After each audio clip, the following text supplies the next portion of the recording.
Okay, thanks very much for joining us.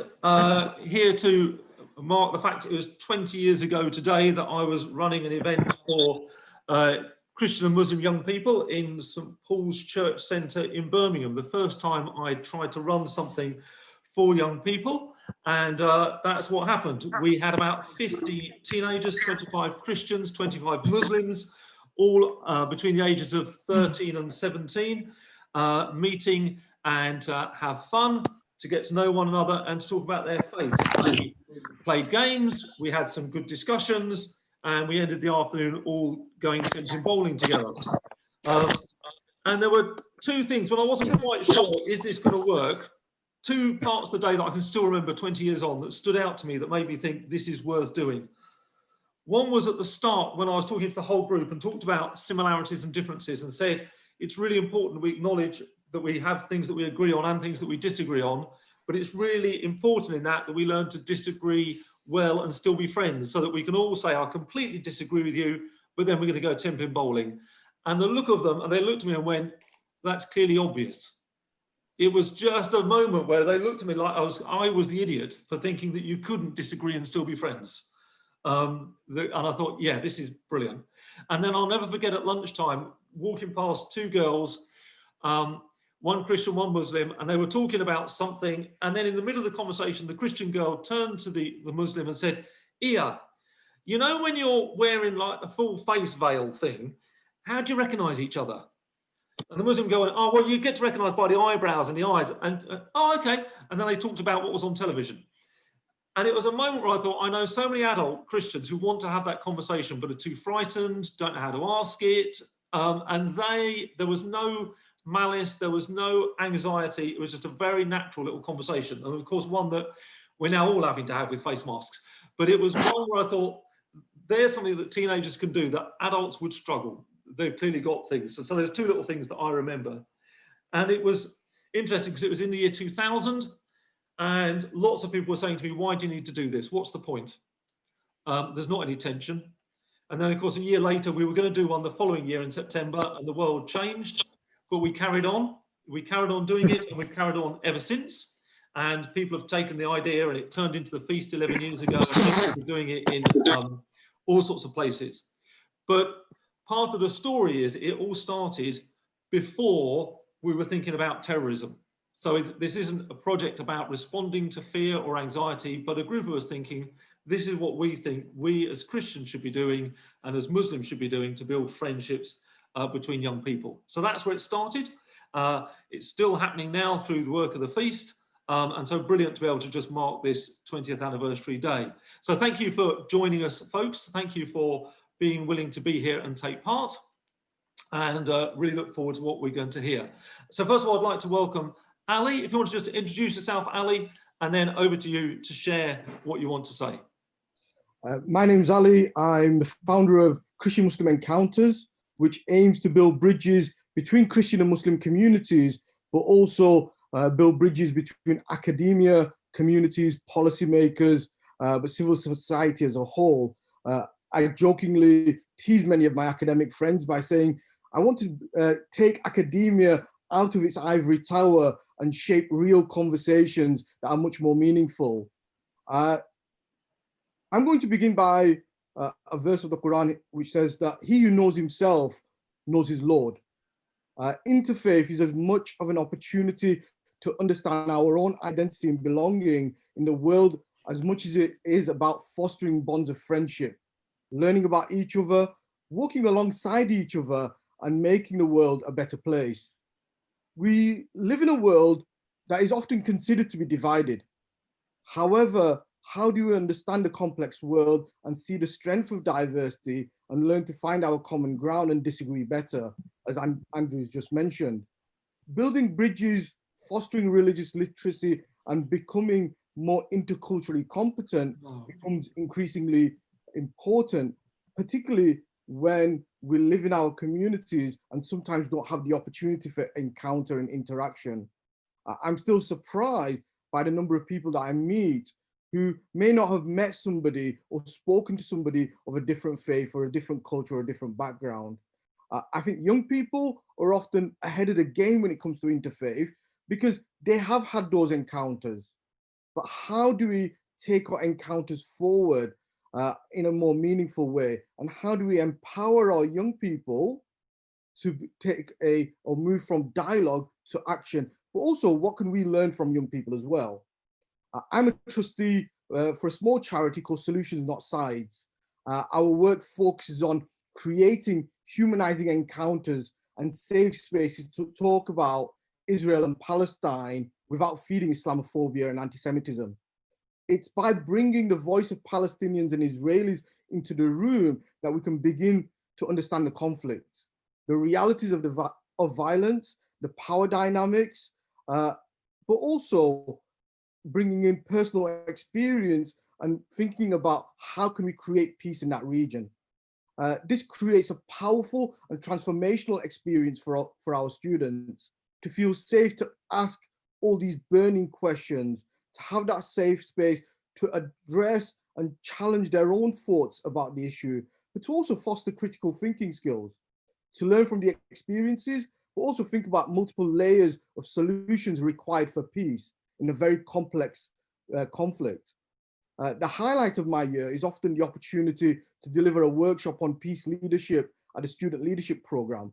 And this is an opportunity to create a safe space to move and thinking about a global conflict in a local context.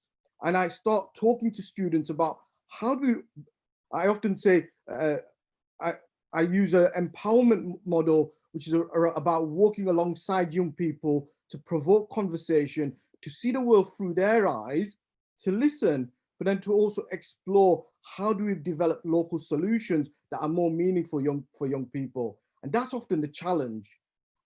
And also there's no single pathway to do this. I'm going to just touch on Christian Muslim encounters and the series of articles that I'm currently writing and webinars we're facilitating in collaboration with urban Muslims.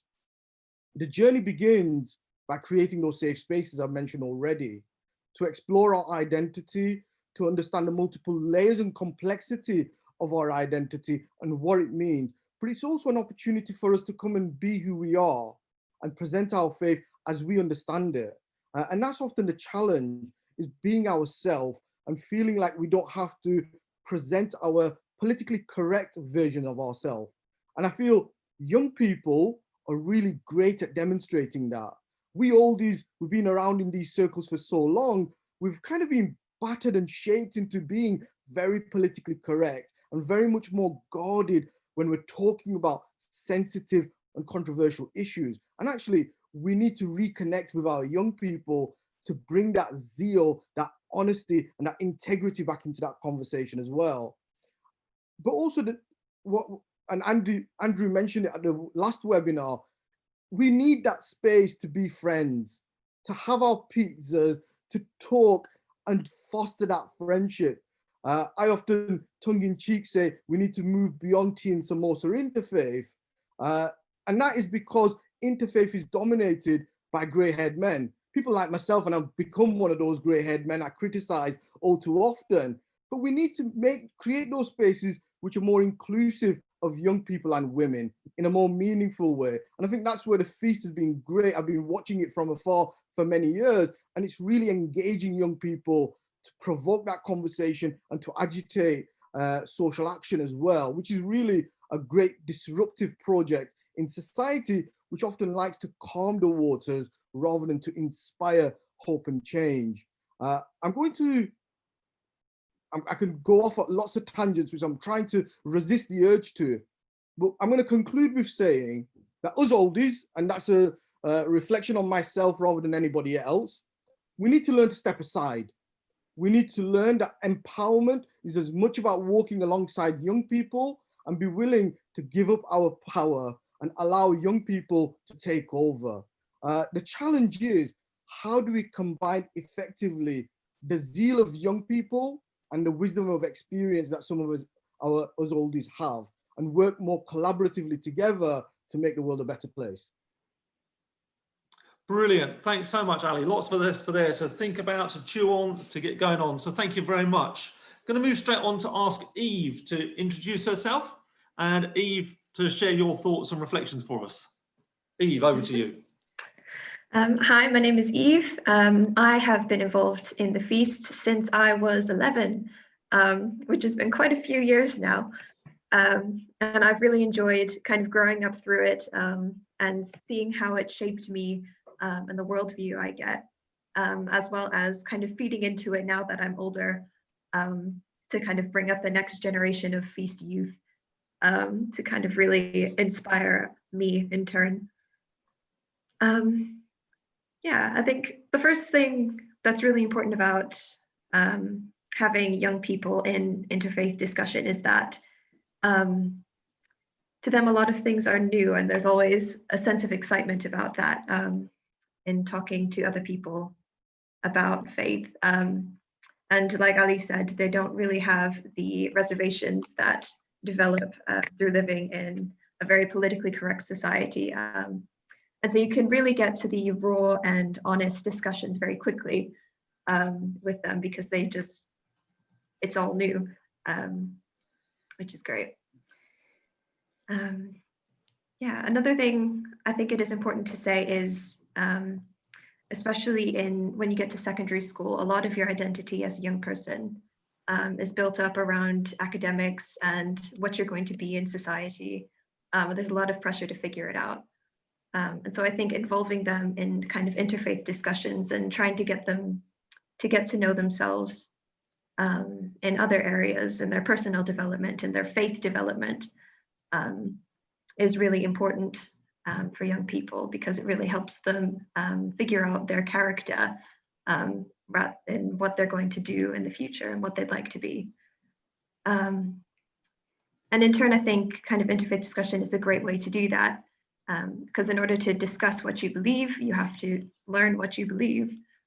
And so I think it's having young people involved in interfaith discussion and dialogue really enriches the conversation because you get down to the basis of why we believe what we believe and how that affects what we want to do in society and how we can work together in society and things like that. Yeah, so I would say I've seen that growing up through the feast. I think Smee likes to say, when you grow in, if you cut us in half, you'll see the guidelines for dialogue on our insides. And that is definitely true. It really shapes the way that you see the world, the way you interact with other people. Yeah, and I think kind of raising young people in this culture, they can learn a lot from it and we can learn a lot from them. But really it's about building that kind of society of a willingness to talk to each other and communicate. Which is the real way that you can kind of improve the world and make it a better place to live. Brilliant. Thanks very much. Thanks, Eve. Really good to have your thoughts. Lots of us to think about them. This idea of bringing in about identity and where that kind of forms in the conversation. So thanks for that. Jill, over to you. Thank you. Hi. Yourself and share your thoughts with us. My name's Jill. I'm the development manager for the Feast in Birmingham, which means I head up the team of staff and incredible volunteers. I think there are 2 on screen, so it's lovely to have Bushra and Eve with us today. And also I'm very involved in getting schools on board with the work that we're doing and getting the guidelines for dialogue that Eve so brilliantly introduced to us. Into schools in Birmingham and in fact nationally. That's the dream of the feast, is that every school in the country has the guidelines for dialogue, because what our guidelines for dialogue have proved time and time again is that they enable young people to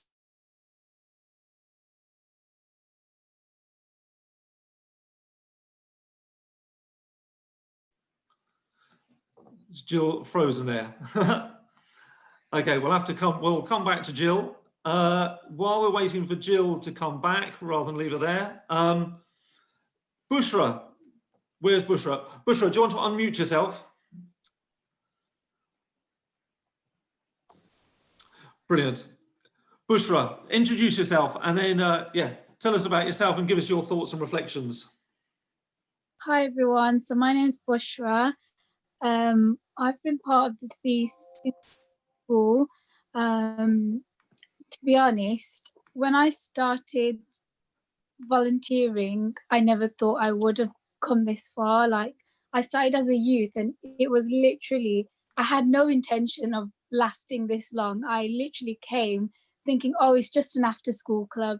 It's just something I want to do. It just sounds interesting. And now that I'm here, I'm thinking, wow, how it has shaped me. Like, it's amazing, because without the feast, I wouldn't be who I am today. Without the feast, I wouldn't have the mindset I do have now. Like, before, I was very, very, very, very bubbly and everything, all of that, that was all normal. But when people used to be like, oh, you can't mix with them, or you can't be with them because they won't understand. But I never believed that. So working with the feast has made me realize that I can show people that actually, yes, you can. I remember when I first joined, and a lot of my friends and other people in school were like, oh, why are you joining the feast? They're trying to convert you. And mind you, we were only about, what, 13? And it was just really funny at the time. Now that I look back at it, I think it was really funny, because no one really knew what it was, because the feast was quite new then. But it really made me feel like, wow, I can't believe I did it, because I didn't think I'd get this far. To volunteer and show the youth in the community where I grew up that this is how far I've come with the feast, and you can too. You don't need to be in this position and feel like you can't mix and you can't talk about your faith with other people and not understand. And it's that fear of not knowing, feeling very much scared to come out of your shell. And I feel like, because I've done it, I feel happy that I can encourage other people, and I want to show people that it's a good thing, that they should join and they should be part of it. And again, like even Ali said, exploring your identity, it's such a big thing. Like for me, I joined and I was, you know what, I'm learning more about myself, more about my faith, and more than anything, it strengthened my own faith. To, like, I became more confident in my faith. I was like, yeah, these guidelines, no one can be the spokesperson. This, I believe, this is how I feel, and this is how I'm going to portray myself and my faith. And you can't tell me whether that's right or wrong, because that's just how I want to practice it. Nobody's perfect, and the feast never said you had to be perfect, and they're so welcoming. And I just love the fact that I'm still here, and I'm loving the fact that I can share my experiences with everyone else. Brilliant. Thanks so much for that, Bushra. Such a really good story of your own experiences and what you've done and how that's kind of informed you. So thank you for that. And again, lots for us to be kind of pondering on and thinking about as we come to discussions. We've had to slightly change the way we're doing it because of the technical issues we're having. We're recording all this and we'll be putting it on Facebook, but some folk have joined us just listening in on Zoom. And to those people, if you want to ask questions, put them in the chat and we will then be able to respond to those questions as we go forward. Jill, as well as all that, your internet dropped out in the middle of your sentence. So thanks, Bushra. And Jill, do you want to just finish off, kind of pick up somewhere where you were? It doesn't matter if you're not exactly in the right place. Yeah, sorry about that. When I was thinking about today, I thought, actually, you know, it's the voice of the young people that has made a real difference to me, and it's the young people's experience that has taught me more than anything when it comes to dialogue and it comes to the impact of bringing young people together, to have dialogue, to get to know one another. And I was talking about living well with difference just before I was cut off. So I just want to share two very brief stories with you, because I think that will show you really what impact the work has and why it's young people who lead the way in this kind of experience. The first is really short, and it was just last week. I went to buy a new car. I had a feast sticker on my car, and the young man who was helping me said,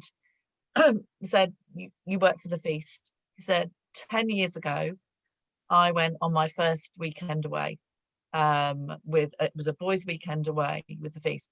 This lad, Manny, who has given me permission to share his story far and wide, black lad living in Birmingham, he said the weekend away with the feast was the start of the change of the rest of his life. He said if he'd not gone on that weekend, he would have ended up in prison. And he said this in front of his colleagues and his boss and the workplace that he was in, because for him, actually talking, it was something Eve said earlier as well about working on his own identity, meeting people who were different to him, meeting people who had a faith, helped him work through what he believed and how he wanted to live. And it was a life-changing moment for him. And 10 years later, he shared that in a car showroom in front of whoever wanted to hear. And that is fantastic.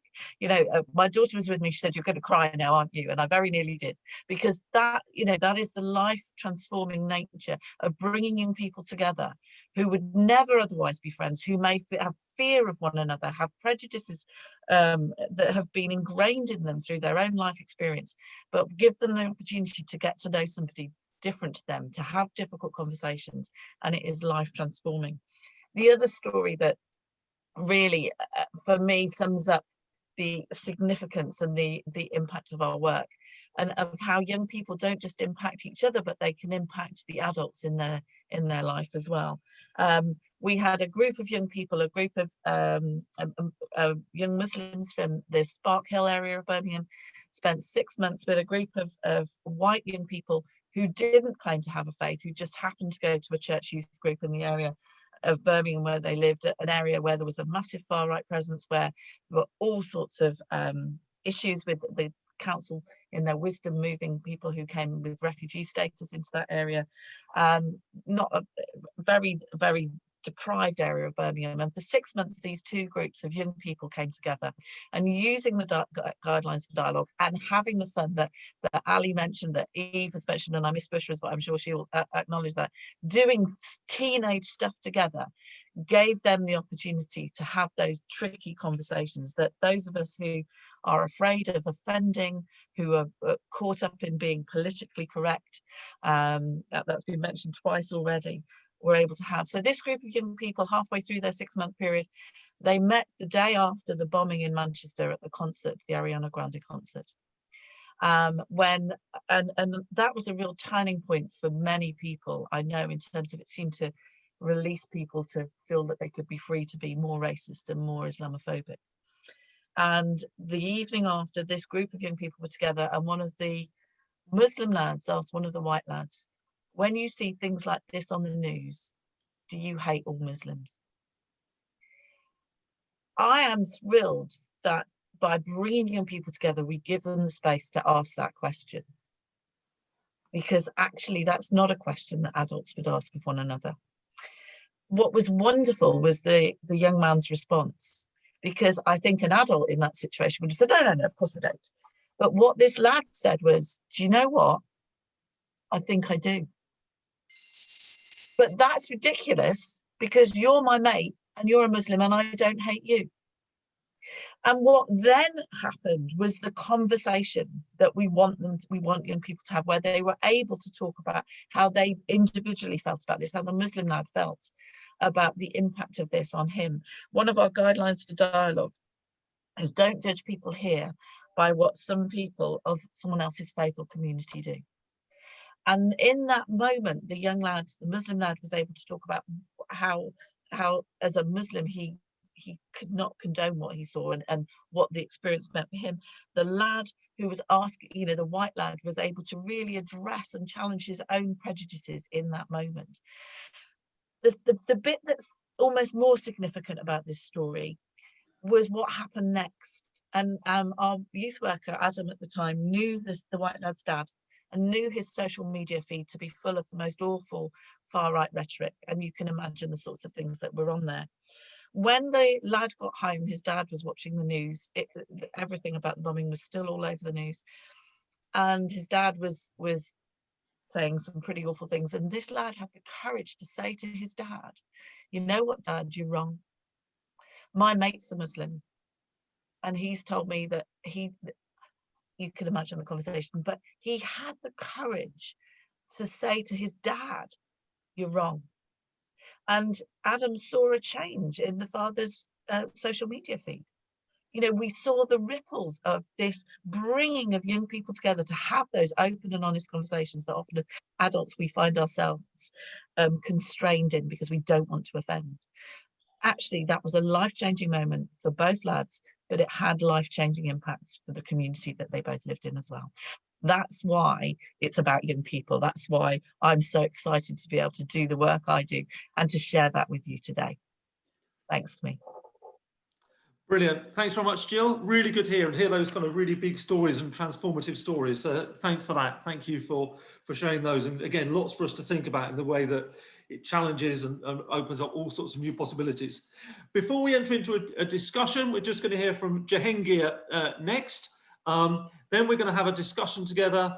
And then Bishop Toby is going to kind of tie our thoughts together and give his reflections at the end. So for the folks who've joined us on Zoom, do put things in the chat, questions and comments, and then we'll kind of respond to those. But before that, Jahangir, who is one of the patrons of the feast, do you want to just introduce yourself and then give us your ideas and thoughts? Thank you. Hi there, Andrew. Thank you very much. It's great to be part of this dialogue discussion, and an honor and a privilege to be a part of playing a small part in trying to help promote and promote and develop the concept of the feast, which is instrumental or intrinsic in all of the faiths as a means of bringing people together. Now, listening to all of you, your stories have been inspiring, and I think what comes to mind in terms of reflection, Andrew, is I didn't introduce myself. Jahangir Malik, born and bred in Birmingham, worked in faith-based international development organizations, currently working in the voluntary community sector's response to COVID, and that seems to be keeping us all very, very busy at this moment in time. And so start with an apology of not being able to do enough for the feast at this moment in time, but unfortunately the impact of COVID, especially in communities across the country, is taking a lot of our time at this moment in time. Coming back to it, this is a really interesting conversation. A couple of things come to mind. One, the safe space that you've created for discussion and dialogue.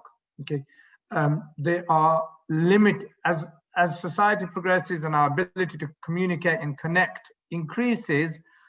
I think the spaces in which that we can have dialogue, discussion, discourse is somewhat more limited.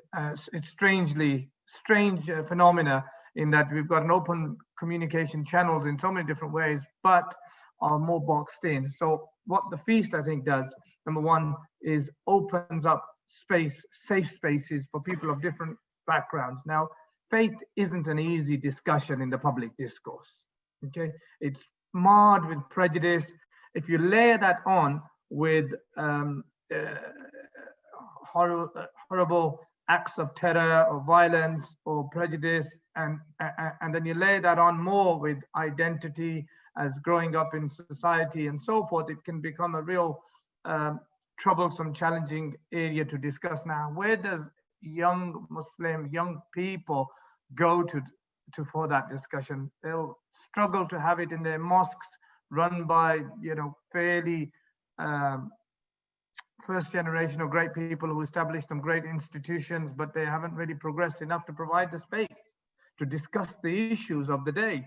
So many issues of the day to be discussed. And so the feast, I think, provides a phenomenal opportunity for us to go into those discussions, into safe spaces, and the retreats and the opportunities that were created over the summer, I think enable something very unique to happen.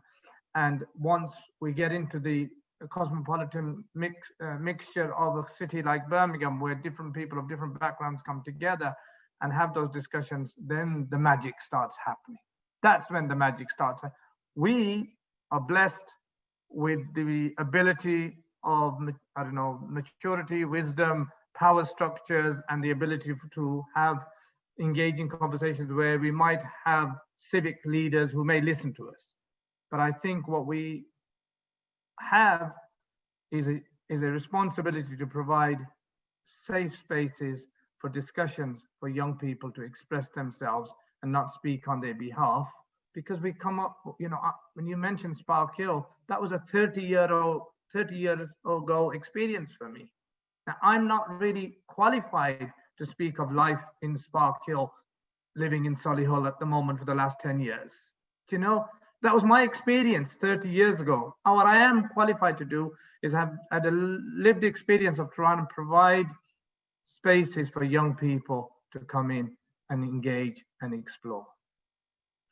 So those are just my reflections, Andrew, and I'll do my best to try and continue the wonderful, noble work of the feast in providing those spaces for those conversations to take place. Brilliant. Thanks, Jahangir. Thanks for that. Toby, do you want to say something? No, I was just doing a thumbs up. I was just so appreciative of what Jahangir was saying. Excellent. Well, what we're going to do now is open up for a conversation between our presenters. If folk who are on want to put questions into the chat, please do. But I've got a couple of questions coming out of that. One, I think, is that I'd be interested in know is how do we encourage gatekeepers to really see this as important? It's been raised already a bit by Jahangir that, and if our contributors, I could ask you all to unmute yourselves so we can get a bit of conversation going. But I just wonder whether we've got any perceptions. How do we encourage faith leaders particularly to really get this higher up their agenda and see it's important? Do any of our contributors have a reflection on that? I believe we need to try and engage faith leaders before they become faith leaders. The reason I say that is the last 12-18 months, I've been piloting a interfaith leadership program at a Darul Uloom in the north. And what was brilliant, the first phase of the pilot, we had 8 students who were in their Bukhari Sharif class, their final year of their studies. And there was a lot of skepticism. And we need to create those safe spaces to address that skepticism and those concerns and that criticism. But what we did was we went along on a journey together, and we addressed, we grew, we explored the different types of interfaith, but particularly for those who are conservative within their faith, they feel interfaith and encountering the other may dilute their faith. But actually, how do we present a framework which allows our faith communities, and we must address, whilst there is a diversity and spectrum of religion in Britain today, the vast majority of Muslim communities, but also Christian communities, are conservative in their faith. And how do we win those hearts and minds without sounding very cliched in doing so? And that goes back to the why of interfaith. Why do we need interfaith? What's the sociological community need for interfaith? But also, how do we embed that in our theology in a very grounded way? With shameless plug, the next conversation we're going to be having, where Toby's one of the contributors. Brilliant. And actually on that, Toby, as a bishop, as someone who's been a vicar, a church leader, do you have any thoughts? How do we help bring this up the agenda, particularly for getting young people involved? How do we encourage that in more people? I think it's about kind of getting out of the way. I mean, I agree that we need to make, older people need to make safe spaces, but sometimes it's just about getting out of the way and not stopping people, or not assuming that these discussions can't happen. And yeah,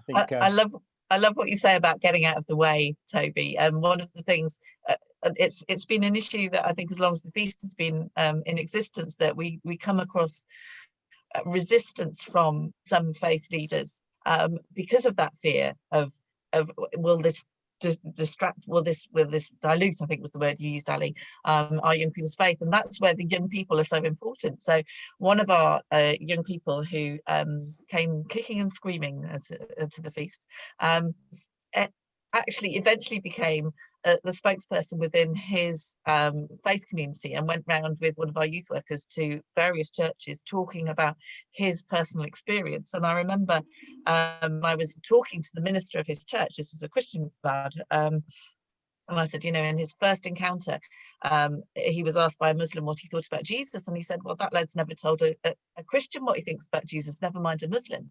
And so, the young people are the example. They're the living example of how their faith and their identity is strengthened through this experience.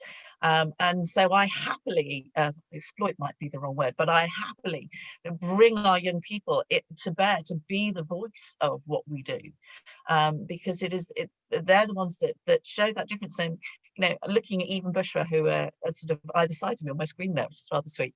Both of you, I know through talking to you, you know, you're the people that we draw in when we want to tell somebody about the importance of what we're doing because of how it has impacted you personally. So yeah, get out the way, oldies, let the young people step forward. Well, we'll do that right now. Before we do that, just want to say, because I can now see kind of who's here. Great to see friends kind of with us, having to kind of slightly cobble it together because of the technology, but lovely to see folk here. And we've got folk from all over the place joining us, from different parts of England, from the UAE, from Australia, and even from Wales. So welcome, friends, wherever you are. But Eve and Bushra, I wonder if you could help us think a bit. One of the things that struck me early on was actually the things that concerned young people were not the things that were concerning us old people. So the very first event I did, as I say, 20 years ago today, we looked at stereotyping and how people judge us. And we deliberately had a guy who was a white British Muslim and a Pakistani Christian come and talk about how people perceive them. And that was really interesting. But afterwards, I remember someone saying to me, did you discuss the Crusades? And I said, well, no, we didn't, because I don't know many teenagers who are particularly bothered about the Crusades. And if we have a white British Muslim and a Pakistani Christian, who's saying sorry or apologizing to who for what in that context? But actually, teenagers aren't talking about the Crusades. But that was 20 years ago when they were talking about CDs and records still back then, and DVDs. But Eve and Bushra, I wonder if you could tell us, what do you see as the concerns that young people have that perhaps they would want to push the agenda when adults might be thinking, oh, we're not interested, or we're a bit nervous about that? What kind of agenda items, what are young people, in your experience at university or at work or at school, what should we be creating space and moving out of the way for you to lead us on talking about? Do both unmute yourselves and just chip in with some ideas.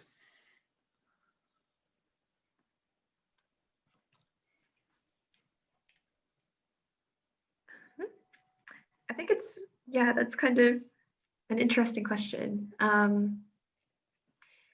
And well, I spend a lot of time, because I've just graduated uni, so I've spent some time with students. And over the summer, I worked in a kind of society play scheme. So I dealt with kids who were like 8 to 11. And between the two, I think it's very different. I'm not quite sure. What do you think, Bushra?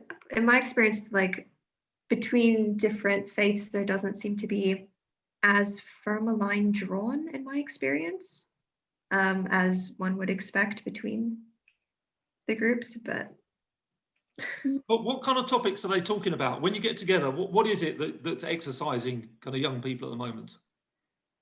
To be honest, actually, personally, I feel like faith is something that isn't discussed like enough between young people in their social groups. Like there's a big change from school to university and then work. So when I'm working in the hospitals, it's like when a patient comes in, you're asking them what their faiths are.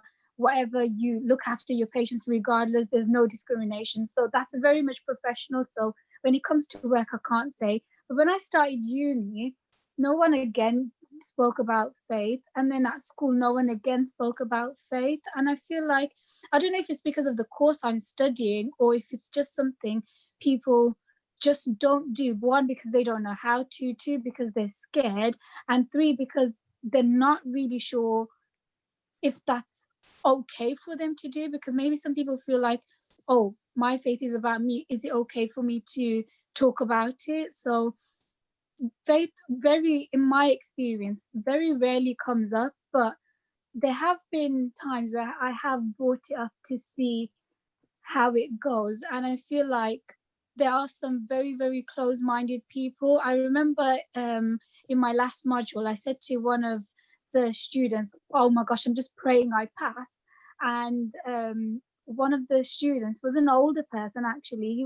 He was in his 40s, and he said to me, oh, the exam's done now. God's not going to help you. Praying isn't going to help you. And I was there like, okay, that's fine. That's nice to know your, thoughts. But what makes you say that? He's like, because it's done, it's not something that you need to rely on God to do. And I felt like he was getting so defensive, and so he didn't know how to speak about it. So I felt like, okay, I'm not going to speak anymore, because I felt maybe he was feeling intimidated, because I was very calm and I was there like, well, that's what you believe. You can think that, but for me, I believe in my prayer. So I'm going to pray. So if that's okay with you. And he was like, yeah, you can, but I'm just saying it's not worth it. So I was there like, but that's your opinion and this is my belief. So that was a recent conversation we had. But I honestly do believe people don't know how to speak faith. And I feel like these guidelines are so amazing, because having them at the back of my head, inside or engraved in me, literally makes me feel like I can use them. But when it comes to young people or just people in general, I think they are actually scared and they don't know how to. And as an interfaith group, I feel like it's our responsibility to teach them, maybe like give them some education on how to, broadcast our dialogues and say, listen, it's okay to be different. We can still be friends and we can still have these conversations, and we don't need to necessarily believe the same thing. We just have to respect that someone else does, and we can still get on, if that makes sense. Yeah. Yep. That's brilliant. Thank you. Eve, anything else? Any other topics that you think come up when students are around talking? What's on there? What are they getting worked up about, if anything? Yeah, I think I'd agree with Bushra. It doesn't really show up that much. Usually in life, what we tended to talk about was, political opinions and the different societies and periods in history we were talking about. So if faith ever did come up in my university group, it was very academic and not necessarily personal. What kind of political issues came up? Was it just general politics, or were there specific issues that they were wanting to talk about? Or general politics. Just general politics. Yeah, that's just part of the student life, I think. But yeah, when we did talk about it, it was very kind of impersonal, academic, talking about different faith groups and what they're doing as a whole rather than individuals. Yeah. Again, my university group wasn't very diverse, right, to say the least. But yeah, I think Bush was right. That is something that as an interfaith group, we can really offer to talk about how you talk about personal faith, because that's not something that really happens. Yeah, and actually, just one thing for anybody really, because one of the things that's come up a couple of times from people is how actually it's had an impact beyond the faith discussion. So people talking, Jill, some of the stories, actually the impact wasn't just in the faith conversation. That's one of the things that surprised me over the years, is hearing stories of how going through this process has equipped people for the rest of life, as it were, for other things. I just wonder whether people have got any other experience of that, or just that thing about how doing interfaith kind of actually has a bigger impact than just between faith communities, and how we can use it in politics or whatever. Ali, you look like you're about to... Yeah, I just wanted to reflect on an experience from the student leadership program when I've been facilitating. A societal norm has developed over the years where it becomes a taboo to talk about faith and politics. And I think that becomes a real challenge. But reflecting on an experience a few weeks after the MEN bombing in Manchester, I was facilitating the student leadership workshop on peace leadership. And it becomes a circle, it becomes a bit of a group therapy session sometimes, but it also becomes an opportunity to create solidarity. There was a young man, a young Muslim man at that workshop questioning his identity, his belonging, and really just grappling with what does it mean to be him and a Muslim, particularly in the context of a bombing where he was seeing a growth of Islamophobia. He didn't want, he was concerned or wanted to stop using his name Muhammad. He was really perplexed at his own identity, and he really wasn't sure where he wanted to take his identity as a Muslim.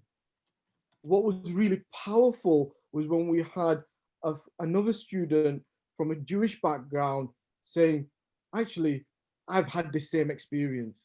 I've gone through this, and creating that bond of support with one another, of saying, actually, this is how I experienced it, and this is how I've gone through this process, and creating that solidarity. So whilst I often say friendship is a great byproduct of interfaith, having that solidarity in issues can be really powerful.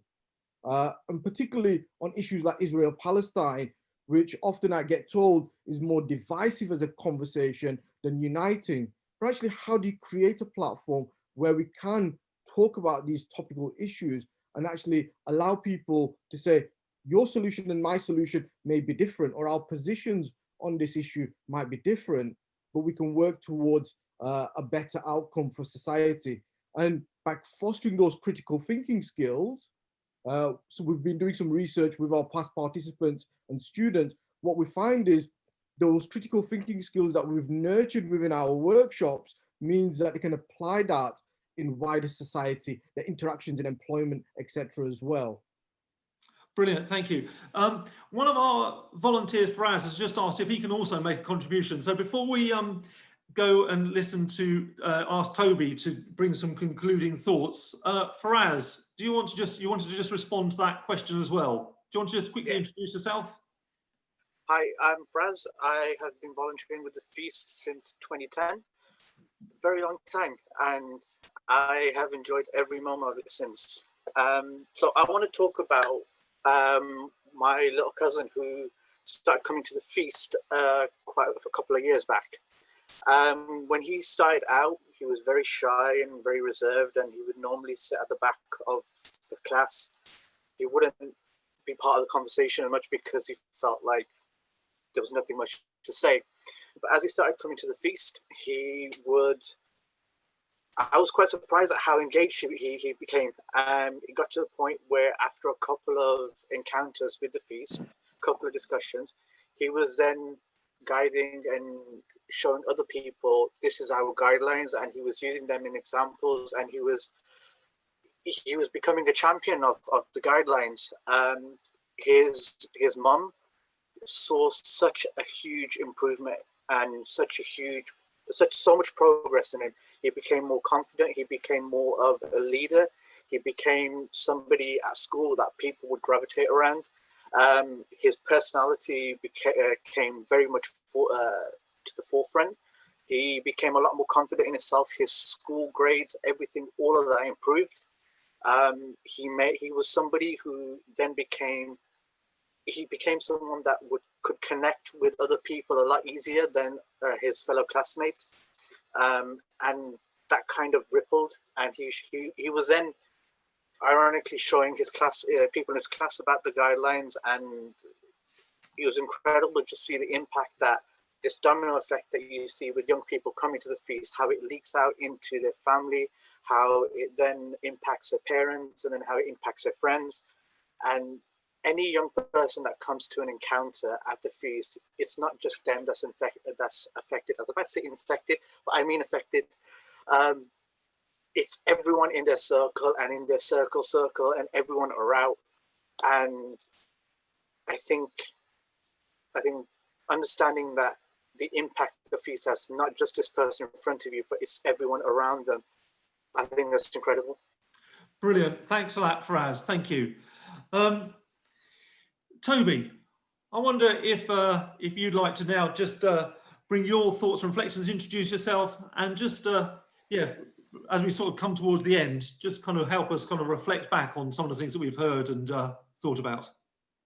Yeah, thanks. I'm Toby Howarth. I'm the Bishop of Bradford, and I've known Andrew for a long, long time. And I guess I just feel like I know, Andrew, you've set this up as a kind of celebration of your first work in Youth Encounter, but actually I want, on behalf of us all, to actually say a little bit about you, because I think what we're talking about here is stuff that you have pioneered yourself and you have modeled and have given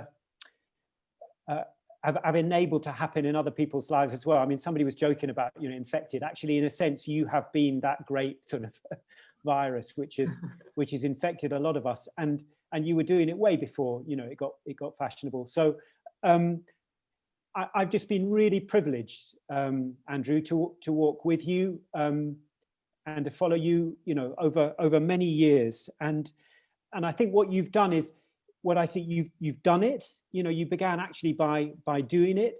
You've also then reflected on it. So you haven't just done it, you've actually thought, what am I doing? And not just thought about it, but actually taken that to the university and actually, you know, got yourself a doctorate and, you know, no mean achievement really, and actually put some real flesh on that. You've written about it. You've come up with accessible tools, you know, through the Christian Muslim Forum, through Guidelines for Dialogue, so that actually, and that's what creates a culture. And you've built real structures. You know, the feast is the latest one, but you know, loads of them. And I think that is what has made the change. And there's a lot of people out there doing it. There's a lot of people thinking about it and not doing it, to be honest. There's a lot of people writing books, but you know, but to actually leave a platform, you know, create those tools, all of that. And I just want, you know, I thank God for you. I really do. I think the other thing I would say about you is you began with youth work, not with earnest interfaith dialogue. There's a lot of people doing interfaith dialogue, but you didn't get into this because you were working with Scripture Union, but you began saying we need to do quality youth work, and I'm in a context where that's going to be interfaith because I'm in the middle of Birmingham, and then we got Youth Encounter and then the feast. But it began with fun, you know. It began with doing things well for young people because that's what we do. You know, that's what we want to do with young people. And I think that way round has been really critical to the success of all of this and to where we are today, and to what especially what the feast is about. And we've heard about that. I think the other thing I would say is you come at this as an evangelical. You've not come at this as some kind of woolly liberal who believes everybody's, you know, we're all kind of wandering up the mountain in the smoke and it doesn't really matter. You come at this from Scripture Union, which is, you know, fairly hardcore kind of evangelical, Bible believing, all this stuff, and actually challenging that idea that it's only liberals who can do interfaith dialogue, which then allows us to have the conversations we've heard about today. Because you're saying, you know, if I can be, you know, and you have demonstrated, if I can be what I can be, and I'm unashamed to talk about that, then you can be what you are as well. And we don't have to hide that. So I just want to, you know, thank God for you, particularly for those things, because, you know, I woke up this morning and you know, it's horrible to watch two, you know, 70-year-olds or, you know, 80-year-olds, whatever they are, slagging each other off to try and become the leader of the free world or whatever, because they can't do difference. They can't do difference. I mean, I won't go there, but it really is depressing if we're in a world which is increasingly getting polarized. And what we need is people who can do difference. And now, whether they begin doing difference in terms of faith or politics or sexuality or any of the things, you know, Black Lives Matter, any of that stuff, we've got a polarized world. And we need young people who don't just know how, but actually it's in their bones to do difference. And as you were saying, actually, it is in the bones of young people because young people are doing difference all the time. But I just thank God that we've got a generation coming through this who, please God, you know, at a certain point we'll be having those debates to be the president of the United States or, you know, prime minister of this country or whatever, who will be able to show us a different way. And we need that. But I'm just so grateful for the young people here and just so many young people actually who are doing this, it's no big deal, you know, it's no big deal, but to model that and encourage that. And you've had no small part in that, Andrew, and I just thank God for you. Oh, well, that's very kind of you, Toby. I wasn't expecting that. I was expecting just a general reflection on things. So thank you very much. I'm very, very touched by that. Really, really appreciate that. But also want to say, actually, yes, but actually it all only worked because other people have joined in. And actually it's been brilliant that other people have caught the vision and wanted to join in from all over the place. And that for me has been one of the real excitements, is other people going, we get this, and running off and saying, we want to do it here. And whether that's been the work we had going on up in Bradford and now London and Luton, and then friends taking it all over the place, and particularly over in places like Lebanon and now down in Sudan as well. So it's been very, very exciting the way that people have grabbed hold of it and run with it. So so for those of you who have been volunteers and helped out, actually for the guests among us, do you want to all turn your cameras on? It'd be nice just as we finish, just to be able to see each other. So please do turn your cameras on if you're able to. We got Helen in Wales, and Emlyn and Tim down in Australia. So good evening, Tim, and really, really good to see you. And I will give a shout out to Emlyn, who's in there, who was my boss when I started all this. So actually, he was the one who gave me the freedom and the permission to go off and try this out. So it wouldn't have happened as well without Emlyn saying, yeah, go for it. So so thank you, Emlyn, as well, for helping support that as we got started. But I just want to say this, thank you very much for joining us. Sorry about the technical problems. We will put it on the recording on Facebook so people can see it. Thanks particularly to the folk who've contributed, to Ali, to Toby, to Eve, to Bushra, to Jill, to Jahangir, who have spoken so well. Thank you to all of you for taking the time to spend some time with us and to think back over this time. And it's been, yeah, an extraordinary journey over 20 years of ups and downs and all sorts of things. But it's still that heart, I think all of us have, for how do we help the next generation? I remember talking when we got the feast going. So the trouble with doing youth work is there's always another lot that come along. However much you get going and feel you've achieved stuff, then another lot of teenagers turn up. We have to keep going. And as Toby said, the world is so different now to what it was 20 years ago. And in some ways, it's not as good in how we do difference. And therefore, we have to keep on doing. How do we get the next generation to be able to live well with difference, confident in who they are, confident to meet other people? So thanks so much for joining us. Thanks so much for being with us. Thanks for those of you who have volunteered, worked for, joined in with, encouraged over the last 20 years. And I look forward to catching up all with you and continuing this really exciting journey. So thanks very much, and hope to see you all soon. Bye.